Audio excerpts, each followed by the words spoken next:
Okay, since I have a black screen, it's time to go. TGIF, everyone. Just downloaded some new Zoom software. Okay. Everyone doing okay? Hope you had a good week. Let me coach you. Don't try and make your week on a Friday. Write it down. Right, Brock? Don't come into Friday and going, well, God, the week is almost over. I have to find something to do. I need to make some pips. Okay? It's all in your head. So now's probably the time you do some book squaring, take home maybe a little bit, you know. I'm not against taking home something over the weekend. In fact, I can't relax unless I have something to worry about. Maybe you're like that too. But this is when I kind of start taking a look ahead to next week after taking in what happened this week. And I'm looking at the euro here, and although it's trying to turn a little bit here on the daily, to me, it looks like, I thought about what Blake was saying, and that 105, starting to look more like a possibility here. And this is what's interesting to me on the daily is that this was one and this is two. So just something that I'm looking ahead to doesn't mean that it's going to happen, but um, if when we start trading under 106, 105.80 ish, I'm going to be paying attention for a reversal. That's about it in euro. Okay, so gold had a good week. Is the daily can't say it's done anything wrong. In fact, after last week's reversal, look at what it's retraced. Almost looks like it wants another high. I just will say this, that if we get up to this line, this megaphone line, and we make a new high on the daily, I don't believe we'll confirm. Okay, so we've been diverging, and this might be the second RSI divergence, and this could be the third. This would be the really, this is the first, but I try not to count them until we start getting under 70. But you know what really tipped you off, like I talked about early in the week, and this is why I follow things like the gold silver ratio. I really don't trade it, but I use it for giving me my preferred longs and shorts in metals. So we came into this week, we're trading down here, and to me, it looked like we could rally back up towards 116 to 120. That would we get some type of failing rally here. A lot of people are thinking we're going to be a blow up, but you know how that helped me? Because my attempts, and I did attempt both, silver shorts worked a few times, right? You know, it worked a few times. It worked from here to here. And, gold's about to press new highs for the move. And, we're not even over this week's highs. So, there were a couple of shorts in silver. So until XAU, XAG, XAU gets up there, then gold becomes a preferred short. Maybe it's next week. And S&Ps, all I could say is indecisive. I know, my bias is to short this recovery rally, and you had a nice recovery up here. We didn't quite achieve the 61.8, and on the weekly, if we don't fall apart today, it's not giving you a 2-week reversal. And then I look above up here, like the fib is still there. A lot of people probably afraid to go home long over the weekend.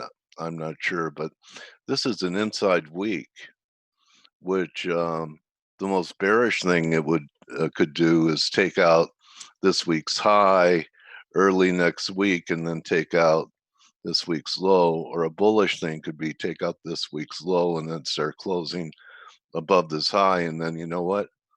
Then you have 2940, even 3100. Okay. What level at today's close counts as a 2-week reversal? Okay. You just count back 2 candles. It held it this week, 2789.30. Got them. Okay. So Blake, TGIF partner, we're getting a nice response for our summit. Hey, buddy, how's it going? Hey, bro, good. Well, Glad you it's know, we should, and I'd say that because we have really a great lineup of speakers, so it's that's really not too surprising um, uh, to me. But okay. you know and plus you got so many people that are trading from home right now. So it's like I said, it's not a huge surprise, but I think everybody, if you haven't signed up for the Trader Summit, you should definitely do so, especially this weekend. So what's going on there, Coach? I tell people, Blake, don't try and make your week on Fridays. What do You you think? know, I heard you say that when you first started, and I couldn't echo that sentiment more. You know, I try to make a certain amount every day. Yeah. I have a goal that I set for myself every day, and believe me, there are days that I don't even come close because I'm obviously negative. So that means You I know, have the to. guys I knew on the floor, Blake, they had daily monetary goals too. And then they, Yeah, I mean, we have daily monetary goals, but I always look at Fridays as the same way you do. It's like if I make money on Friday, I'm happy about it, and I'm not there trying to make up my week on a Friday. yeah, I actually had a good week after a couple of weeks. The last couple of weeks, I can just talk about the whole month actually. As of right now, I've had a very up and down month. It's been a struggle for me specifically because it's been hard to pinpoint why the dollar's moving, and that's going to be one of the well, it's actually going to be my topic next week, regarding the trader summit is the drivers of the dollar and why it seems so confusing as of right now. but good and because I'll be there and I'm confused. and I think most people are. And if you think about, I have this chart up in the euro, and you have to go back maybe 2 weeks to this webinar and go back to the recordings and listen to what I had to say regarding um, the euro dollar. If you don't recall, my original look for the euro was this, right? I'll Yep. just put it up there. It was this, and let me fill that with like a different color, like that. Okay, so my original view of the euro was this. I'm like, okay, sell off, bounce, we're gonna. But I had an alternate of what we're seeing right now. And if you remember when we broke through this support uh, over here, I'm like, the opposite of that may happen, where we get this, and look at Here we are. where we're at and where we stopped. Um, Hey, and you know what? Yeah, Andre lost his accent. Sounds like an American now. Andre. that, yeah. Oh, Blake. Oh, yeah. Go ahead, buddy. No, I but I thought it mean, was I was looking Andre. at these Gartleys, but the reason why I argued like it could go either way is because I have arguments for both sides of the dollar. Um, Now when you look at like the euro, and you wonder why it's lower, that shouldn't be too surprising because of you just look at like the Euro group meeting. I mean, they just can't agree to a solution or a fiscal union, if you will, and that's really been the driver that's been pushing the euro lower. I mean, you look at the U.S. response to COVID-19. We're on our fourth or fifth tranche of stimulus already, and the eurozone's everybody's flailing around, not knowing exactly what to do, and no one can agree. And so that doesn't surprise me that the euro is so weak. And then you got big Eurozone political leaders talking about, hey, we might have to do the unthinkable and leave the Eurozone. So, it's no surprise to me that the euro's lower. I'm actually, what's more surprising to me is the euro's not lower, like, trading down at 104 or even parity right now. I'm more surprised about that than anything. Um, so looking at the euro, you can see why it's so choppy. And just if you think about since the mid February, the moves that we've seen, and nothing's been clean. I mean, if you're trying to make sense of the euro dollar from a basic technical standpoint, trying to find you know some clean moves here, it's just not happening. And uh, so to see the euro bounce right now is not too surprising. To see if we can close below 108, which by the way we poked our head just above 108 just moments ago on this little squeeze. We poked our head right above 108, but as long as we close, actually it's like 108.20, 108.15. As long as we close below that, I think the risk for the euro is still lower. But it's choppy, and the read is very difficult. I mentioned this on the daily roundup webinar yesterday. I'm not going to name who it is. Some guy who used to be part of a bigger FX outfit online. I must have ruffled his feathers because I'm like, hey, the euro's going to squeeze, and I was talking about intraday, how the euro squeezed higher. If you don't recall, if you were following me via Twitter, you saw what I was talking about. And I played the euro actually on the long side yesterday, but I knew it was going to squeeze, and we had a false breakdown. And yeah, this one gentleman who I do follow. He's like, wow, you're not looking at it a longer term, a long enough term view. And I'm like, huh? What are you talking about? And the reason why I say that is because, as I mentioned on the daily roundup yesterday, I'm like, how I trade the market is how I trade the market. You can point out that uh, my view is wrong, but you don't know what my view is, and you don't know how I'm skinning this cat. So uh, no one has a right, and I don't for you either at home.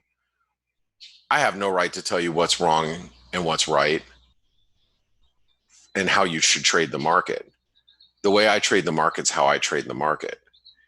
And so you can't tell me that I'm doing things wrong because I make my living in the market. So, and frankly, you got squeezed. Yeah, but I ended up ruffling somebody's feathers yesterday, and um, and it's fine. Once we got the squeeze over with, we slumped again. I wasn't surprised when the euro slumped because I knew that Eurogroup meeting was going on. Um, but trading it right now, it is choppy, and you've got to be very much on guard here when you're dealing with the euro dollar. You got to just kind of you gotta just, I mean, it is what it is. And I mean, I could say overall I'm very bearish the euro overall, but that doesn't mean that I'm bearish the euro on an intraday basis, and that doesn't mean that I'm going to stay short for the next 3 weeks either. you know there's different ways to there's definitely different ways to trade the market, and in this case, the euro is probably the least, the path of least resistance is lower right now, but it's definitely not going straight down, right? That's for sure. All right, so here's the cable's just kind of very choppy, very tough to read.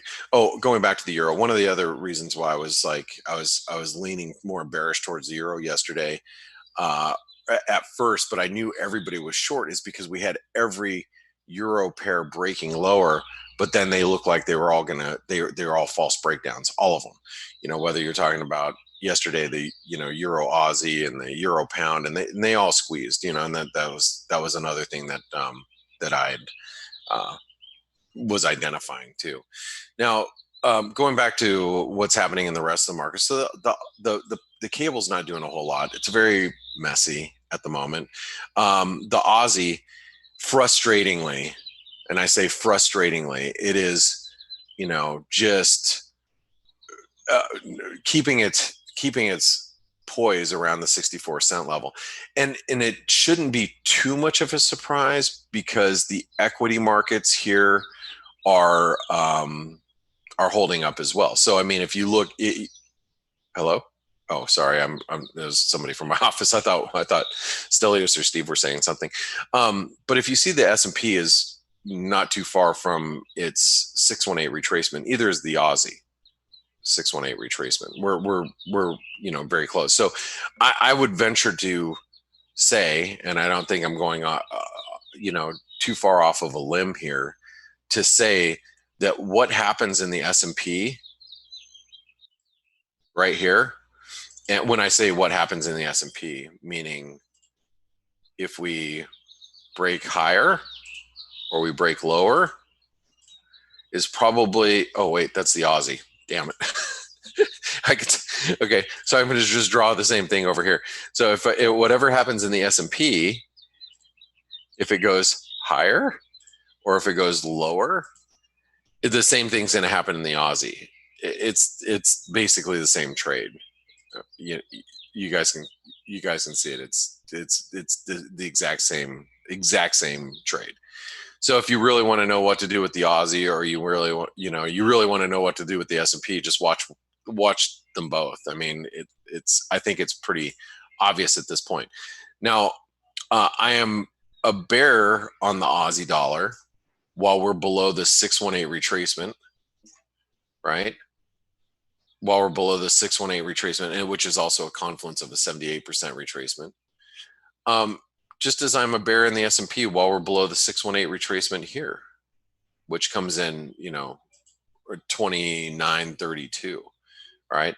Doesn't mean that we can't go higher, because I think whether the S&P goes higher or not probably has more to do with science rather than anything else. You can look at technicals and say, well, it's going up because of this or going down because of this. You honestly, me too, we don't know what's going to happen with the whole virus thing. I think the market has pretty much found a neutral zone based on the information we have right now. Where we go from here probably has more to do with testing, the virus, death rates, and then economic data. Once, because I'm waiting for the market to come to the realization, now that we've bounced back, come to the realization that, okay, we've bounced back, but how is the economy going to be impacted moving forward based on this shock that we've just felt for the last 2-3 months moving forward? Because even if the data improves, I'm wondering if the market's going to be responsive to that, because we've already priced in that the curves are going to flatten, and things are going to improve. So now, how do businesses improve? How quickly do people come back? You can open up America or the rest of the world as much as you want, but how many people are actually going to go back to restaurants? How many people are going to go back to the movie theaters? How many people are going to go back to work? Have you been on a Those are the freeway, questions that I think are Blake, still. Blake? Have you been on a Yeah. freeway? Huh? Have you been on a freeway in the last several days? Oh yeah. I mean, I bike over our freeway because my home is very close to freeway access. So Traffic is kind of back to normal here in California really, already. Yeah, it's disappointing because I mean we're not even at that date. So the weather's turned nice, and people are stir crazy, and yeah, I think that's a lot of it, going right? out. It's the whole, I mean, I talked to my. It's interesting that you say this. I talked to my best friend yesterday. One of the guys that I grew up with. We went in the military together. We've We spent my 21st birthday in Japan together. Seen him in Africa. It's it's like one of my closest friends. We hadn't spoken in a couple of weeks, which is odd. Usually we speak, several times a week, even though he lives on the other side of town. It's just, we know we're not going to see each other. Usually we get together for lunch or a beer or something. Anyway, I was talking to him yesterday, and he was very frustrated. Now his wife owns a daycare, actually two daycares. They had to shut down one of them temporarily, hopefully. And then, and his business and her business are greatly affected by, what's going on. And I could hear his frustration in his, he's like, he's taken the route of, because he's a healthy triathlete guy. He's like, and being in Arizona, we're not as affected as obviously New York and places like that. But he's just like, hey, if I want to get out and get back to work, it's my own prerogative. If I get sick, it's my own prerogative. He's at that point, and I think his frustrations, which I can voice my opinion if I want, but the way he feels is the way he feels. But I think it's very reflective of how a lot of people feel. It's like, okay, this is, we've seen the worst of it. Let's get back to doing what we do. Whether you think it's a good idea or not, you listening at home, and I'm not going to voice my opinion here, but that is his voice. And it's interesting to hear that, because I think that's pretty representative of a lot of people, right? Yeah. Like you notice that there's more people on the roads. I mean, more people And driving around. It's not all for essential services. That's all I can say. Yeah. No, and you're gonna have that happen, and I think that's human nature, and especially in places that are less hard hit. And yeah, I agree. The reason why that we would have to use the National Guard in this country to really have a lockdown. Yeah, I would agree with that as well. And so, yeah, what the ramifications are moving forward is we'll see. But anyway, we'll see this fall. Yeah. Hey, one of the other things I want to talk about before Steve and Stelios get here is that I'm a little frustrated because I shorted the dollar Swiss right at 98 cents overnight. I closed it at 97.62 this morning, and I took some money out of it, and I'm like, yeah, that's awesome. I did well. And if you don't know why I took that trade, it was my chart of the day yesterday, which is free, guys. Just talk about, if that's the case, 98 cent level maybe offer a good risk reward for long Swiss, short dollar Swiss pair in the coming session. So, I put an order out overnight. I got Blake, hit. Since you're at the blog, we also have another blog post that went out yesterday. Yeah, I'm not finished talking what I'm talking about though, Steve. Okay. So anyway, I shorted. Steve, behave yourself. Oh yeah. I shorted it here, and then I closed it, and I obviously closed it a little too early. I had my stops at break even. I'm like, you know what? It's Friday. I'm going to take profits off the table. But that's how I played it. But that's, it's obviously frustrating. I want Steve. I'll go back and talk about the blog. The reason why I want to talk this out is because, I want people to understand, I'm not perfect by any stretch of the means. When I get into trades, I get out early sometimes. I get antsy. I take it off, and like you can see, this is really where I got out, is right about there. Because I'm like, oh, false breakdown, I'll just take it off the table, bounced a little bit, and then all of a sudden the wheels came off the bus. So, but anyway, that is a blog. Now, as Steve so rudely interrupted me, just joking, Steve, that we do have a blog on oil, and this was put together. I'll let you guys go read it yourself, but several members of our team have joined in to deliver this blog post to you. So you guys go read it when you get an opportunity. Matter of fact, Steve, I didn't even see you guys tweet it out yesterday. Did We you guys, did, I think. Yeah. you did? Forex Analytics did, I mean. Okay, well, that's what I'm saying. Is Forex Analytics did. I didn't even see it, and you know, but then again, I wasn't looking really hard. Sometimes because of trading, I mean, Twitter takes up less than 3 or 4% of my time, so I probably missed it because there's so many tweets going around regarding the online trading event. And by the way, if you guys have not signed up for the Trader Summit, I want to put this in the chat box for you. So here it is. It's in the chat box. If you guys haven't signed up, please do so this weekend. Remember, it's free. And then, do us a favor when you see us tweet about it, tweet it to your followers, because everybody should be able to see this event. It's great. It's free, and we've got a lot of great speakers. The best lineup I've seen for an online trader summit or conference yet. So make sure you guys have signed up if you haven't done so already, and make sure you put in your correct emails, because you need to do that to get your link, your registration, your access link. You can't put in some random email. You got to put in a valid one. Okay. So anyway, Help us break a record for the most registrants ever at an online event on April 29th and 30th. Yeah, let's shatter those records. Anyway, Steve, how you doing this morning? Oh, now you can Good. talk. It's Good? nice that it's Friday finally. Yeah. Yeah. Does that make any difference to you? Not during the past 1.5 months, but hopefully soon it will.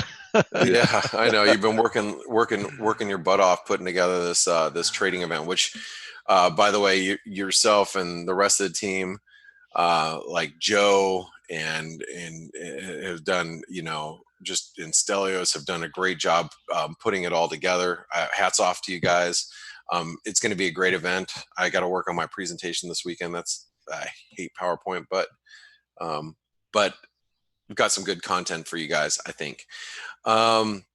Anyway, yeah, so that's it. It's Friday. I'm not going to be too active today, as Coach pointed out. Today is not a day where you want to be trying to make up for if you had a bad week. It's not this is not the day that you want to try to make up for that.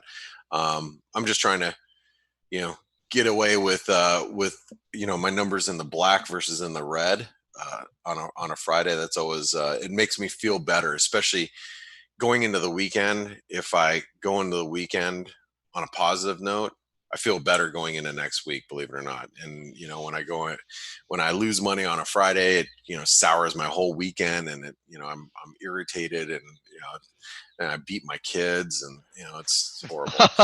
So and your wife and my wife and kick the dogs. Yeah, kick the dogs as I walk around the house. Anyway. So I guess we have durable goods orders coming up here in a moment. So Yeah. I'm going to turn it over to you guys. I thank you all for all of your support. I hope you have a wonderful weekend, and make sure you sign up for the Trader Summit. And Steve, Stelios, I'm going to pass it over to you guys.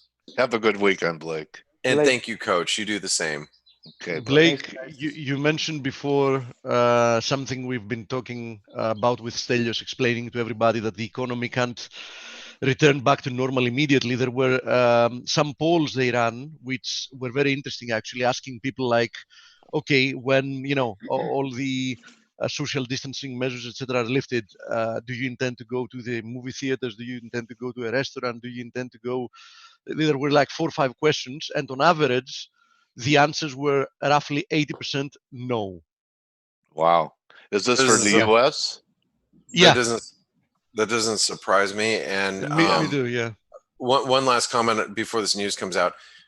Goldman Sachs says we do not expect the FOMC to raise the Fed funds rate until the economy is roughly at full employment and 2% inflation. We have therefore pushed back our forecast for the first rate hike to late 2023.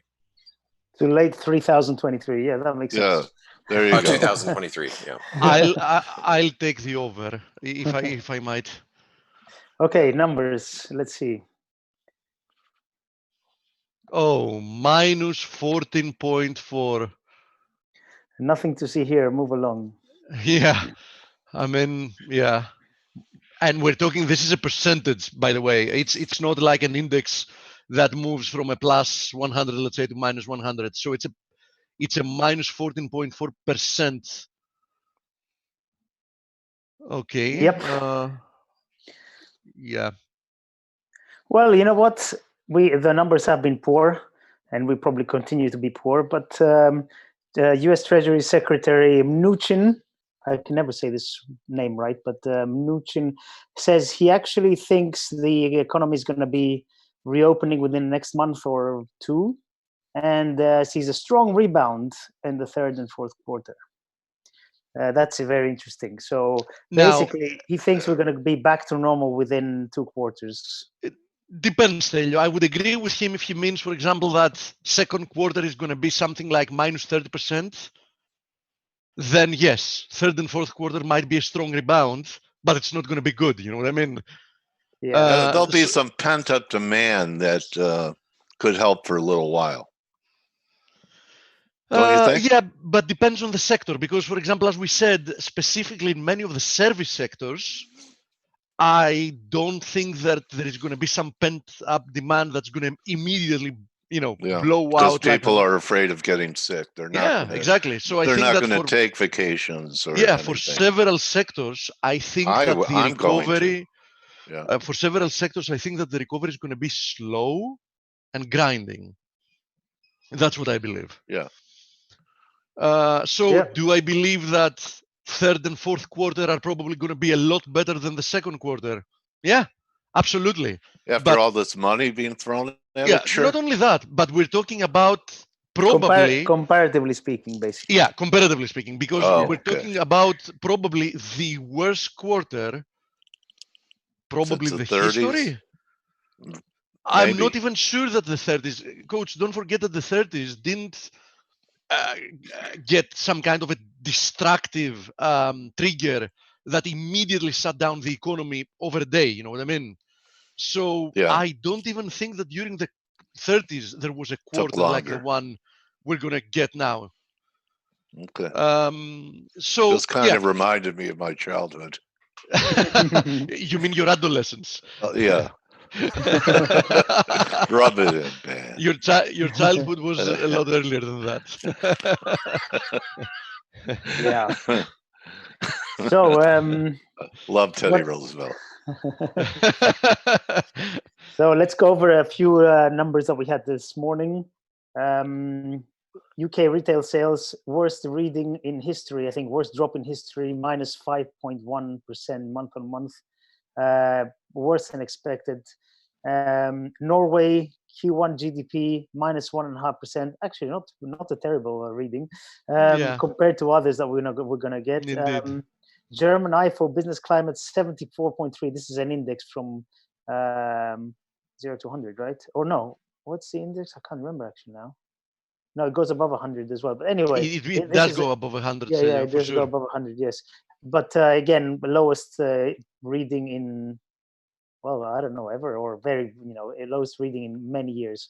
So the numbers continue to be abysmal, and we now wait to see with the timing of the opening of various economies. Like even here in Greece, we're going to be apparently opening up second week of May, slowly, and see what the effects are. I'm still hesitant in terms of the rate of growth again back to some kind of normality. Maybe it's just me, but I just think yes, especially for economies. We had a friend yesterday asking about Spain, which is a very similar situation to ours, Stelio. He was asking, like, what about the tourist season, and they was like, forget about it. I mean, we're going to be lucky if it's like 20% of normal activity. Yeah, in countries like that, or like Greece as well, we depend on tourism massively, so that's going to be a big hit. Well, at least we have a good minister of tourism here, who's my friend. I know. Otherwise, so what else happened? Actually, it's been very quiet otherwise, and we're waiting to see what's going to happen with equities today. And remember, the positioning is still pretty short, although it's reducing slowly. So I wouldn't be surprised if we see. I wrote this first thing in the chat room this morning when the S&Ps were down like 0.5%. I said I won't be surprised if we see a rally into the close of the week, and we're getting it slowly. I still think we're going considerably lower in equities. That's what I think. We get one more leg lower, and then we go to new all-time highs. But we might squeeze a little bit more. 2850, 2900 in the S&P is doable, and then I think we go lower. Other than that, oil has been surprisingly quiet. It's still fluctuating intraday, but compared to the last week, it's doing nothing. And currency is also very, very quiet today. So really, I think we can call it. See, it seems like last week it was Monday. It went minus 38. Yeah. So, yeah. That's yeah. true. So I heard a guy talking about that. That what happened in crude oil might be instructive for that. It could happen to other things. That everyone thinks zero is it, and that other instruments could go negative. I would be very skeptical because how many other instruments do we know that, first of all, demand has literally more than cut in half in an extremely short period of time, while supply hasn't really been disrupted. And at the same time, you need so much space to store a low dollar amount of it. So how many items that actually tick all those boxes you can think of? I was going to say none. Yeah, the thing that really sets oil apart from everything else is the high storage costs. Yes. And the fact that physically it's bulky. It's it's not a gold bar. Because that's a great point. Yeah, just to show the significance of storage issue, let's make the following assumption. You had a shrinking machine in which you managed to store, let's say, $100,000 of barrel, 100,000 barrels of oil in a room. Yeah. Would you have any type of hesitation to fill that room up and wait? Yeah, true. I mean, would you have any type of hesitation that in the not so distant future, crude is going to be trading above that price, so you can actually sell it back to the market for a profit? Yeah. Absolutely none, right? Yeah, good point. So it's all about how easy it is to store, nothing else. That's why, for example, when somebody asked the other day about gold, I was like, the other way. Look the other way. Yeah. Because in a small vault, like a small home vault, you can store a huge dollar amount of gold, right? Yeah. We have a question. What's your combination? 666. Yeah. We have a friend who's asking what happens. 6969. We have a friend who's asking what happens when you are short, say, from $20 oil and it goes negative. Do you still make money? Well, if you shorted the future, which is tradable, and brokers will, even if during volatile times, they still allow you to reduce positions. Yes, you buy it back at wherever, and you lock in the money, right? They got paid on that negative move. Oh yeah, absolutely, absolutely, they did. And if you saw, started the day before yesterday, if I'm not mistaken, they now have a CME also offers negative options for crude. So you now have multiple ways through which you can benefit by negative oil prices if you want to be short. So it's not just by futures; it's also by options. Yeah. And also, our friend says sellers of the barrel are forced to pay to sell it. Actually, it's not. It doesn't actually work that way. I think a tiny percentage of all these futures actually get carried to delivery. So what happens is basically they get settled at wherever, and they take a loss, or they roll it to the next contract, which means you take another loss as it rolls down to wherever spot is. Which with this type of contango, to roll it to the next contract, you have to take a huge loss. I mean, in this situation, you had to take a massive loss. Yes, absolutely. Other than that, it's been very quiet and just waiting for the weekend, really. I think the whole market is. Yeah, I mean, the market has really been doing very little. A lot of people are surprised with this rebound in risk assets. Initially, I did think as well that we might be breaking down, but then, as I mentioned it yesterday again, seeing how the price action has been developing in anything that is risk correlated, it has started looking more and more likely to me that we might have another leg to the upside before we can actually see it roll over. Having said that, is it impossible that we're not going to see a higher high before we actually accelerate lower? No, it isn't. I mean, for example, looking at the S&P, we're still below this broken wedges trend line support. So, I mean, it's not impossible to accelerate lower from here. So that is a likelihood. Looking at the DAX, we see that we are out of this ascending channel, but at the same time, we're holding within a rectangle. So one way or another, whichever direction this little rectangle breaks, let's have a look at it on the 4-hour chart. Here it is. Whichever direction this rectangle breaks, we should see, there we go, an extension at least equal to the height of the rectangle. Is it to the upside? Then to the upside. By the way, if that happens to the upside, then we see that in essence, the rectangle's target more or less brings us to a retest of the 61.8 of the all-time high to the lows. So, either can happen. I think that the best strategy here is playing the breakout.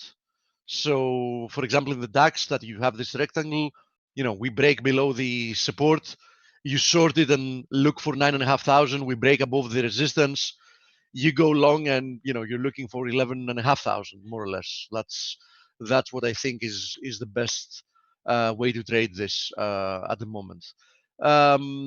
Now, no need to add more to what I said yesterday about the Aussie and the Kiwi. I mean, I still see the likelihood that this is another type of a pennant consolidation. So we might see another push to the upside before we see lower prices.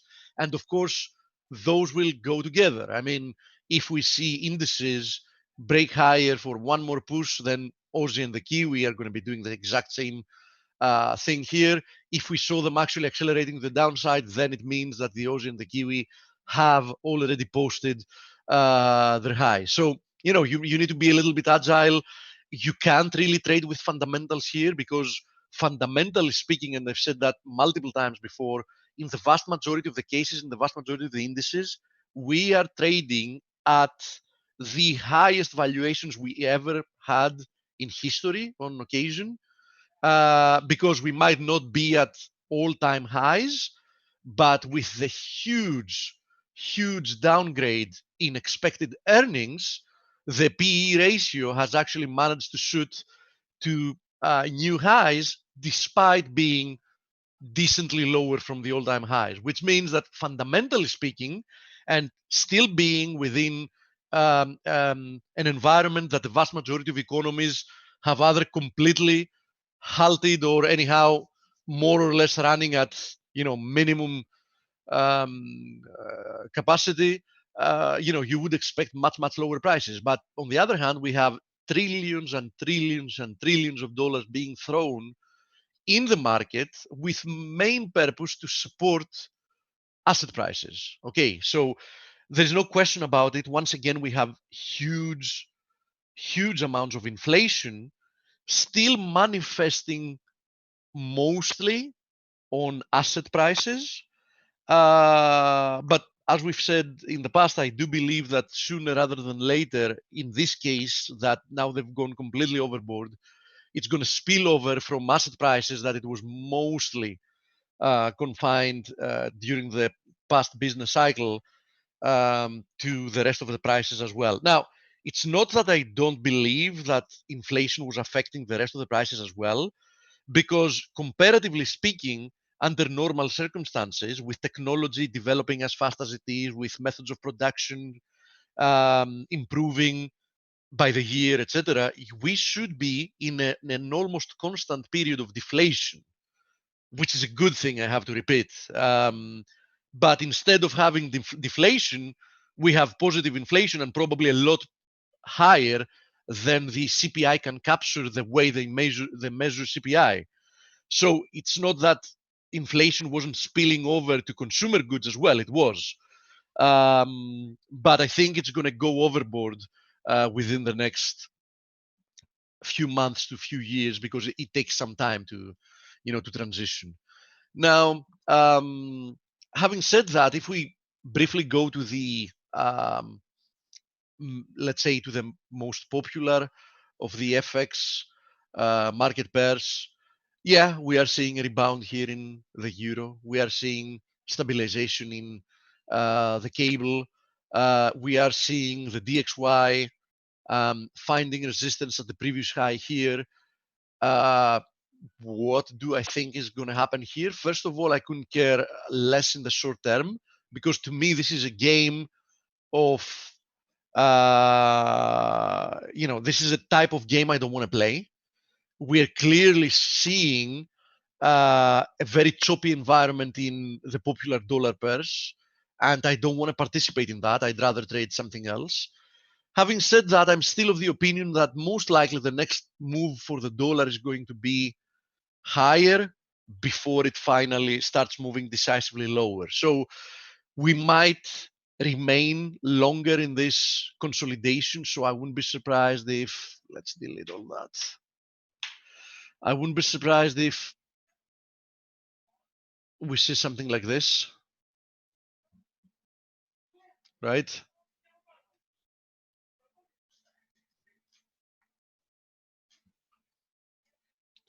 Which means that might be, a larger period of consolidation here until we actually cross through, the previous swing high and low, meaning, let's say 98.80 to the downside, and let's say roughly 101 to the upside. I really have no reason why I would want to participate in either of those markets, right? I mean, at least I'm not a scalper, so, definitely not my type of trading here. If you look at the USD yen, the situation is, very, very similar. Look at this. Actually, USD yen, just look at the last 5-6 trading days. I mean, it's like somebody has completely unplugged this market. So, look elsewhere. That's the only thing I have to say. Cable has been a little bit more active. So, we saw a nice rejection and a decent move to the downside. So I think that the cable looks, like a better short at the moment, because look at the last 3 candlesticks. Those are daily candlesticks, right? Look at those last 3 daily candlesticks. I mean, so far this looks like a stabilization. Not even, you can't even call it a rebound. I mean, we're still confined in the vicinity of the candlestick. We saw what was this Tuesday. So, especially cable, I think looks a lot better, to be short than anything else.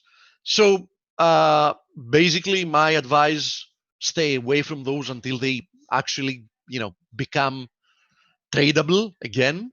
Shouldn't take that long. But no reason to push your luck until then. Now, having to do with some other commodity currencies, for example, let's have a look at the USD CAD. Right, USD CAD has broken out from this. You want to see it as a flag, fine.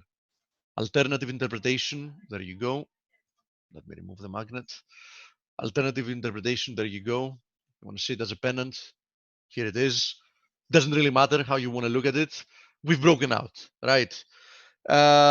So we are pulling back, but as long as we trade above 138, I really don't see any reason why you would want to be in the short side of this. As simple as that. USD NOK, I have to say that between USD NOK and USD CAD, USD NOK looks a lot more likely that it's going to continue lower than USD CAD to me.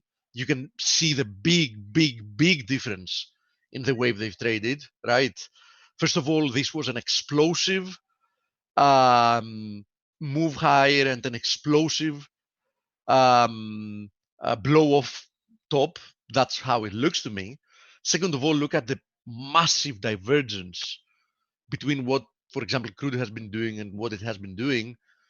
Not to add the main factor, which is that the Norwegian kroner is, a much more solid currency, much more solid economy.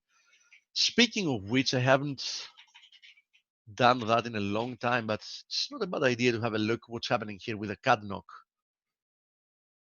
As you see, no real surprise if you really zoom out. The CAD NOK is, moving in a big range, but we are in essence breaking down from this range, which means that perhaps it's time that the CAD NOK really produced some downside move. You can see it here, right?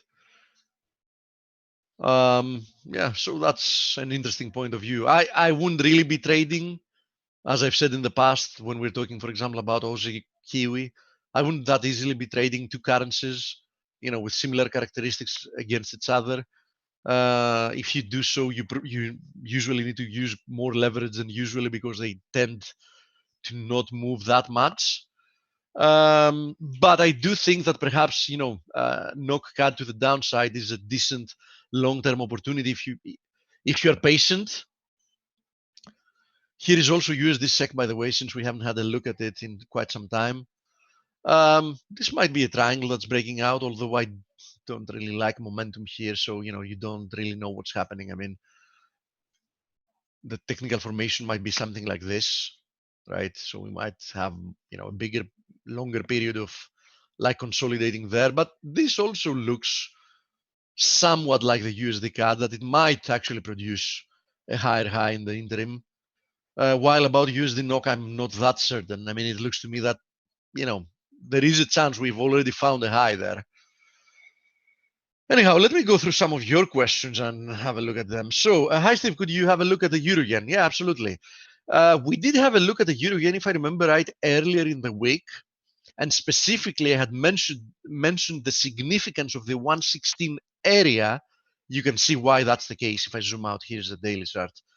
So once again, we are stalling in this 116 area. So we're unable to push through. So what can I say? As long as this area is holding, a rebound is likely, and definitely the risk reward ratio is only in your favor if you're trying to be long. Now, I'm not saying that being long is the right direction. There is no question. The Euro Yen remains very heavy. There's no question about it. But from a risk reward perspective, I mean, I can see where you would place your stop loss if you want to be long. But if you wanted to be short, unless you have a very, very optimistic downside target, there is no real risk reward for you to actually trade this. So that's the situation here. I mean, we're testing again and again this support, and we're unable to break through it. So as long as that's the case, you have to be quite careful because we might see at least a temporary rebound towards, this channel or this horizontal support resistance area, or at least the previous high here at 118.70. Let's call it. So that's what I think about it. More questions. Italian stock index and silver. Yeah, absolutely. So let me start from silver. Here it is. If you remember, I said yesterday that, listen, what looked initially like a breakdown probably is just a consolidation, and we seem to be breaking above it. So I think that silver looks good, similarly to what we saw in so many of the tickets we already examined. For another push higher, the obvious first target would be the confluence of the 61.8% fib and this horizontal support resistance area at $16 before we can talk about, a deeper pullback. So that's what I think about it. And, gold closed yesterday at 7-year highs. I'm talking about the daily close, right? Because intraday we had moved lower 14th of April, but daily close yesterday was the highest we had in 7+ years. So, can't really fade this yet, right? I mean, as I've said, I see many divergences. I think that this market can really end up within the next few weeks taking out all the weak long positions, people that jumped in this rally very late, people that were dismissive of the bullish implications of gold when we were breaking through 1360. Why was 1360 important? You can see it here, right? So people that were dismissive of that bullish move ended up, many of them, jumping on this rally very, very late. Examples like a few days ago, 3-4 days ago, Bank of America came out with a $3,000 target in a period of 18 months. Do I believe it's a stupid target? No, I don't. I do believe that gold can be at 3,000 in 18 months from now. The question, though, is, will it go to $3,000 straight from here in 18 months? No, I don't think so. I think that the market is probably going to shake off, the weak hands first before it can more easily move to the upside. So, I'm obviously still long gold, through owning physical, but, would I be buying here spot gold in the short term? No, I wouldn't. I want to see, a bigger correction lower, and then I'm probably also going to buy it, in the market. But until then, could I interest you in taking a few barrels of oil off my hands for little precious metals? Because I'm telling you, I have all this black stuff all over. I can't get it off me carrying these barrels around. I have oil all over. Your garden and your swimming pool are full of it, right? Yeah. Oh gosh, yeah. It's hard to swim in. Too much. Yeah. How many barrels viscosity. of oil does your swimming pool hold? A quart. Anyway, so what do you think, Steve? Call it a week? No, not yet. We have more questions. Okay. You slacker. I have the worst work ethic of anyone on the team. Don't you think? No, I don't. And here's the Italian stock index that our friend wanted to have a look at. Yeah, it is what it is, and it isn't looking pretty. Look at where it got rejected, by the way. Yeah. And yes, this whole move higher is definitely corrective in nature, right? You can see it. Slow overlapping, just go back to 2011. Like, look at this move. I mean, this had nothing impulsive to it. As, in my opinion, this rebound has nothing impulsive to it either. Now, doesn't mean that this rebound is over, but it means that one way or another, in my opinion, either from here or from a little bit higher, now or in a few weeks, this thing is crashing lower. This was an impulsive move. I mean, as clean as they get, right? You can count 5 waves down. I mean, without even having to zoom in smaller time frames. And needless to say that this recovery has all the characteristics of a move that you would consider corrective. It's rather slow in comparison to the move lower. It's very overlapping. It's very choppy. So in my opinion, it's bound to fail sooner or later, probably sooner. Okay. Needless to say that I've talked about it many, many times. I love Italy. I love Italians. But in my opinion, Italy is in big, big, big trouble. And it's got bad days coming ahead. Probably the most troubled of the European economies at the moment. Not the one with the worst potential, but the most troubled for sure. And for the friend that is asking about plenty this year.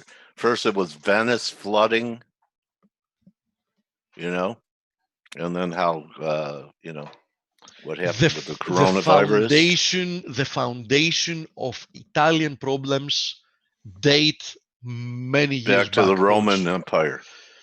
Not that much back. I didn't mean that, but at least a couple of decades back. Okay. And here's the IBEX, similar situation. This rebound is definitely corrective. So be very careful. Okay. Here's the DAX. Here's the FTSE. You can see more or less similar patterns here, right? Here is an ETF of the Euro stocks. I think a corrective rebound here as well. Decently stronger than many of the indices you've seen, but in my opinion, I find almost no way to view this as the beginning of an impulsive move higher. I think 80% chance this gets resolved to the downside. Steve, do you agree? Oil rally appears to be over, so all things now pointing to risk off. Reaction to earnings, investor sentiment, and positioning no longer oversold. Economic data dire. Europe unresolved. Stronger dollar. No vaccine therapeutics in sight. Reopening economy still way off. Expect stronger move lower to commence imminently. Talking about S&P. I would agree with most of what you said. I'm not exactly sure about your definition of imminently. So if you mean like necessarily 2 to 3 days, no, not necessarily. I mean, would I be very surprised if it took 2 3 weeks? No, I wouldn't be very surprised. But if you mean in the grand scheme of things imminently, yeah, absolutely, I'm with you there. All things pointing to risk of yes, so it's not going to happen, says Dominic. Yeah, that's one of the things I always keep in mind, what Dominic says, in believing that it might not be so imminently, because the market, I mean, the pain trade for this market remains to the upside. That's the main factor that kept me going with being long the S&P for that long, because everyday comments of people here were like, I think it's turning lower. Shouldn't you take profits? And I was like, no, because, I thought mainly the pain trade is to the upside, right? And that is why even though I reversed at 28.55, I reversed by initially Italy. Wait, I have on the wires from Live Squawk. Okay, so news from Italy just came through. Italy looking for 55 billion euros of extra deficit for the year, and is assuming that its yearly deficit is going to hit 10.4%. So that just came through the wires as I was speaking. So, put that in context, right? And keep in mind that it's the most indebted European nation after Greece, with a huge difference though. Greece's debt as a total amount is still, a blip on the map. I mean, it's big as a percentage to GDP, but Greece is a small country, like 10.8 million people, while Italy is roughly has an outstanding debt of 2.5 trillion. So you understand that no matter what the situation with Greece is, it's easily fixable because the total amount is, very little for European standards, while 2.5 trillion that Italy has is a totally different story. Yeah, but what I just read, it just came through from officials. I mean, that was an official statement from the government, Gautam. So not an assessment anymore, but the official, request. Yeah, the official request and official assessment from government lips. So in essence, confirms 100% what was already speculated. Possible worldwide debt jubilees. Yeah, I mean, essentially we're getting there. When holding FX positions for a longer time trade, i.e. many weeks, months, or years, what is the best, cheapest way of doing this? Futures or CFDs? Spot, you mean? I mean, there's no why CFDs on. I mean, you have spot in FX, right? I've really found. I mean, for the fund, we've had like forwards. Very frequently we've had positions through forwards. But personally, on a personal level, I've never found any reason to not just trade spot if we're talking about FX.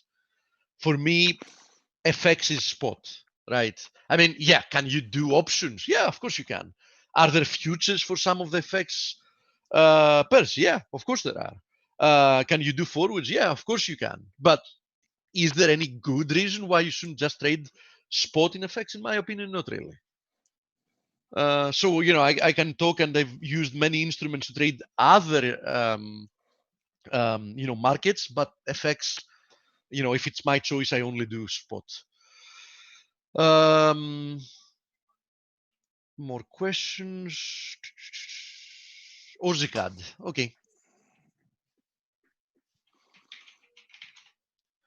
AussieCAD, Euro Aussie. Okay, I'm going to go fast through the next few questions so we can call it a day because coach is tired. And I'm not joking. I'm not really messing around with him. I mean, keep in mind that Paulie, Blake, and Dale actually wake up in the middle of the night so they can do these webinars for us guys. Literally in the middle of the night. I have no idea how they do it. So AussieCAD still recovering within this channel. I'm not very enthusiastic. I mean, very nice rebound so far, but I have to tell you, I'm not very enthusiastic for the upside, right? We're approaching some key areas of resistance. Momentum is definitely waning without hitting overbought. So I would be quite careful here, especially if we break through this channel. I think with that, we might see a bigger pullback. And as I was saying before, I'm not very enthusiastic about trading currencies that have similar characteristics. I know that Aussie and CAD, the Australian and the Canadian economy are not that similar, but they're not that different in many aspects as well. So, I don't really know why you're so enthusiastic about trading it. As I said, momentum seems to have really stalled. If we break through this channel, I would be looking for a pullback towards 86.80. And in any case, I think that 90.60 to 91 is a strong area of resistance, so you should be careful there. Euro half. Okay, that's a rare request. Probably haven't had a look at this chart in who knows how long. This might be a blow off top, but it might also be like a bigger consolidation.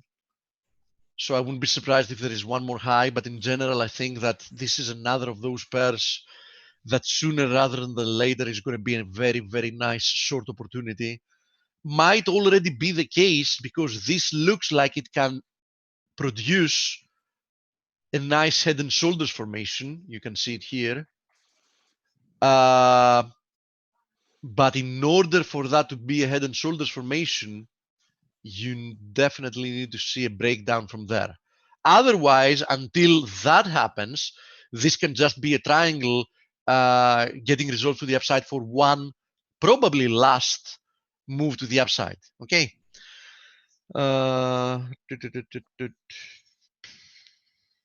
Crude. Yeah, let's have a look at crude. And I think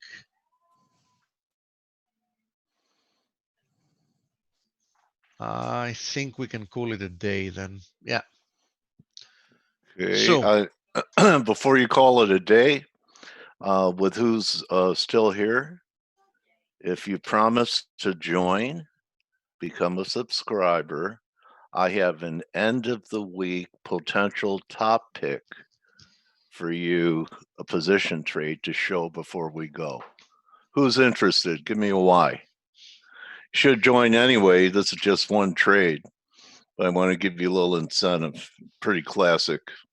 We've mentioned it here before. Okay, there's a few said they will, Steve. So, okay. All right. Pull up the daily Mexican peso. I already have it up because that was what I was looking to talk about first. You see it? Okay, well then you don't have to join. But anyway, that to me it looks like we're going to have that third drive, Steve. Maybe you see, week. You remember how long ago we drew this? Yeah. Sometimes when I see it too like that, it's kind of like looking at a person that has,